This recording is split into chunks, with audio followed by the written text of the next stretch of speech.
So which brings us to the book itself. Why do you write about this topic, codes well with others? Do you find problems in the industry or in your career that people do not code well with others? The book started as an article on Medium, actually. It had, I think it was like 8 or 9 lessons learned through my 18 years of experience. There, I cover everything. Obviously, it was a single article covering a lot of things. So there were just highlights of a lot of things that are now in the book. But it covered things like from usual bad coding practices to problems with dealing with teams and remote teams, things like that. The article got a lot of big, nice reception, essentially. A lot of experienced coders saying, I agree 100% with you. You hit every nail. So when Manning approached me and told me, we read your article and we'd like to expand on it, we turned that into essentially the blueprint of a developer's career based on lessons I've learned through those 18 years. This is kind of a road trip to my list of mistakes, if you will. I made a lot of them through 18 years. So I'm just trying to show one, that everyone makes them. If you're making mistakes, is part of the journey. And two, there is a better way of doing some things and a better way to look at some situations. Coding well with others or being a team player is kind of at the heart of everything we do as developers. When you started, you said solo developers, right? Unless you're coding yourself for a piece of software that only you're going to use, you're not a solo developer. Right now, we share our code in GitHub. We share it with everyone. Even if nobody's following, even if nobody's interested right off the bat on something we're doing, Google's there indexing everything. I mean, our code is going to get found out eventually, even if we don't want to. We may get feedback.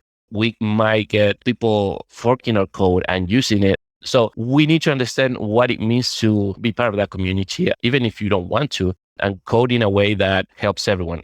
It's not just about, I wrote my code and it works for me and that's it. Interesting perspectives in the sense that even though you think you are solo developers, right? Like you're just building POC project, but the moment that you share it either on GitHub or maybe just publish a blog post that you think others would not read, things can get picked up automatically by search engine and maybe some random opportunities that people just randomly see your code and see that actually how well your code is written. But maybe in the first place itself, right? I wrote the first chapter of the book and you kind of like started interestingly by saying that all of us can be a successful developers. There are certain things that we don't actually need to be so concerned about. So things like bachelor degree or understanding about software development lifecycle. So can you maybe share a little bit more your thought process around this? Absolutely. So I try to start attacking some of the classic misconceptions that people have around developers and what they need to become one. Like I said before, anyone can develop. It's just a matter of understanding how code works from the user perspective and what commands you need to run. You don't need to go to college to understand that. You don't need like a paid certification to understand that. You don't need to understand how the whole software development lifecycle goes. What you have to learn to code, just write words that make sense so that they can be executed. You can pick it up by reading a tutorial or by watching a YouTube video. That's all you need.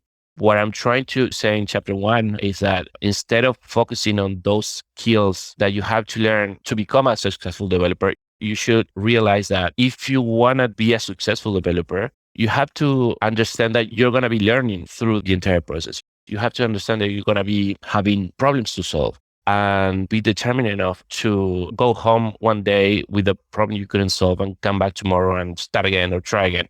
It's not a set of hard skills that you have to learn in order to become a successful developer. The hard skills come with time. Coding comes with time. You can't really do a certification and say, well, now I'm a developer. That part of learning the code, learning the paradigms, learning how syntax works, that takes time. The key traits that you have to have are others, are soft skills that if you don't think about them, they're not going to develop. If you don't take the process of going through the development of an application as a learning process personally, you have to worry about the right thing to eventually make it as a successful developer. And none of them are technical. That's my point there. If you want to pick up development right now, it's fine. Just go watch a YouTube video, write your hello world. You're a developer. You did it. That's it. The rest of the hard skills is expanding on that. You showed yourself that you're able to learn something new, and you're going to be doing that throughout your entire career. You learned that you're able to make a switch from whatever you were doing into this. And you have to be flexible through your entire career unless you want to just focus on one branch of development. And then when that branch dies, you're out of a career. So that's the things I try to explain in chapter 1. Don't get me wrong. I'm not saying that formal education are not needed. I taught myself how to code when I was 14. I did the whole high school and then college thing, and I dropped out of college because I had a job already and I tried to pursue that. But eventually realized I actually needed that formal education later in my years. And I went back to college and finished a technical degree. Why I did that? Because definitely I think there's a value to formal education and there is a value to the certifications that you can have and understanding the software development lifecycle completely, but you don't need them to get started. And that's kind of what chapter 1 covers. So then in your case, after you have gone through all these experience learning by mistakes, like what you mentioned, Yeah. what do you think are some of the biggest tips for software developers to think about whenever they want to be able to work well in a team setup? So the first thing they need to understand that they're not alone. Whatever they're doing and the decisions that they're taking around their code will affect others.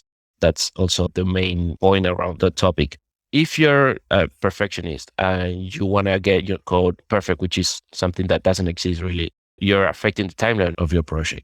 If there is a dependency of another task, for instance, another developer is waiting for because you haven't finished yet, you're affecting their work.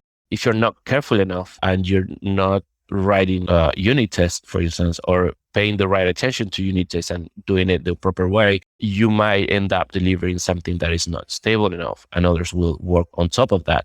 So everything's connected in the sense that if you don't do your part well, then everything else will fall apart. Even if you think, yeah, you're a small part of it because you're just getting started, junior developer who doesn't know better, whatever you may think that your situation is, your work is directly affecting others. That's also the main point.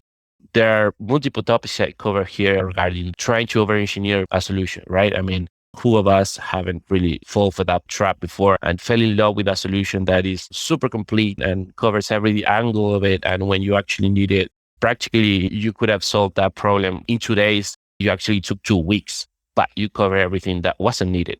You affected the timeline of the project. You delivered late, and everyone, depending on that, was late as well. That's the kind of thing I try to explain here and show how it affects others, essentially.